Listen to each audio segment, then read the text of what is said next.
जर सतत राहायचं असेल तर तुम्ही अवघड विषय शिकवायला तयार झाला पाहिजे आणि ते शिकवण्यामध्ये इंटरेस्ट घेतला पाहिजे. आपल्या दृष्टिकोनातून अवघड विषय कुठले? स्कॉलरशिप, म्हणजे मुख्याध्यापकांना अनुभव असेल, स्कॉलरशिप शिकवायचं म्हटलं की नको मला, प्रज्ञाशोध शिकवायचं असेल नको, पण तुम्ही 1-2 वर्ष शिकवा आणि तुम्हाला याच्यातला इंटरेस्ट वाढला की तुम्ही ऑटोमॅटिक तयार व्हाल. आणि जो शिक्षक स्कॉलर म्हणून ओळखला जातो त्याची प्रतिमा समाजामध्ये आणि शिक्षण विभागामध्ये वेगळीच असते. त्याच्याकडे बघण्याचा प्रशासनाचा आणि इतरांचा दृष्टिकोनसुद्धा वेगळाच असतो. म्हणून इकडं बसलेले नाही, इकडं सुद्धा भरपूर तरुण मला शिक्षक भरपूर नोकरी असणारे दिसत आहेत आणि बाकीच्यांनी पण असं समजून माझं आता राहिलं किती. राहिलेल्या मुलं जर मी तुम्हाला सांगतो, काल शिष्यवृत्तीचा निकाल लागला सर, म्हणजे मी मोठेपणा सांगत नाही, मी ज्या तालुक्यात होतो तिथल्या शिक्षकांचे आता ते 5 महिन्यात रिटायर होतात आणि त्यांनी 5वीचा वर्ग घेतला आणि मला सांगितलेलं होतं मी शाळा भेटीला गेल्यानंतर माझ्या जिल्ह्यामध्ये 5वीला आणण्याचं रेकॉर्ड किती विद्यार्थ्यांचं आहे माझ्या तालुक्यामध्ये, एका वेळी 14. तर मी त्यांना सांगितलं तुम्हाला आता रिटायर होताना रेकॉर्ड मोडून रिटायर व्हायची संधी आहे, तुम्ही काय करणार? तर म्हणाले मी 100% प्रयत्न करतो. त्यांच्या मुलीचं लग्न असताना देखील त्यांनी रजा काढली नाही. 3 दिवसात मुलीचं लग्न होतं.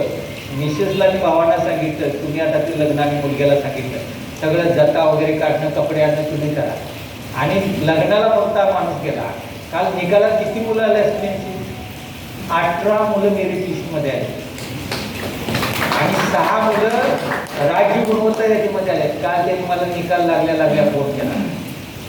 आता 5 महिन्यावरती रिटायरमेंटला असणारा शिक्षक, बिनघंटेची शाळा म्हणून बातमी पेपर लागले, म्हणजे तिथं घंटाच वाजत. तिथं शिक्षक स्वयंप्रेरित, म्हणजे एक कसा एक ईर्ष्य असते की यांची 18 आली माझी 20 येणार आणि त्यांचं 20चं टार्गेट होतं. 18 248 46 शेवटचं मेरिट लागलं, 48 कोल्हापूर. आपल्याकडे आता मी तर 8वीच्या मुली आले त्याला विचारलं किती मार्क्स पडले तर 180 8वीचं, तिथं 210चं लास्टचं मेरिट. आपल्याकडे खूप संधी आहे तुम्हाला, म्हणजे कमी मेरिटला आपण मुलं आणू शकतो की त्यांना गुणवत्ता यादीमध्ये स्कॉलरशिप मिळवून देऊ शकतो. फक्त तुम्ही जरासं याच्यामध्ये स्वतःला 1 वर्षभर झोपू द्या. आता वर्षभर तर राहिलाच नाही, कुठल्या महिन्यात परीक्षा होते? फेब्रुवारी मध्ये. किती एवढं जरा लक्ष देऊन जरासं एक समयदान जर करून तुम्ही जर त्याच्यामध्ये इंटरेस्ट घेतला, वेळ दिला, निश्चितपणे तुमची सुद्धा मुलं येणार आहे. आणि मी आता ठरवलंय जे शिक्षक मुलं आणतील शाळा स्तरावर जाऊन त्यांचं अभिनंदन पत्र देऊन अभिनंदन करणार.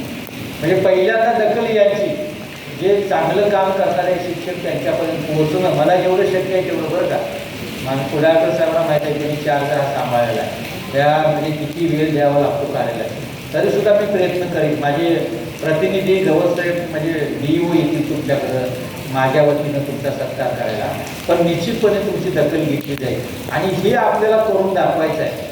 जिल्हा परिषद शाळा, जिल्हा परिषदेचे विद्यार्थी आणि शिक्षक कुठंच कमी नाही, हे तुम्हाला दाखवण्याची या निमित्तानं संधी आहे.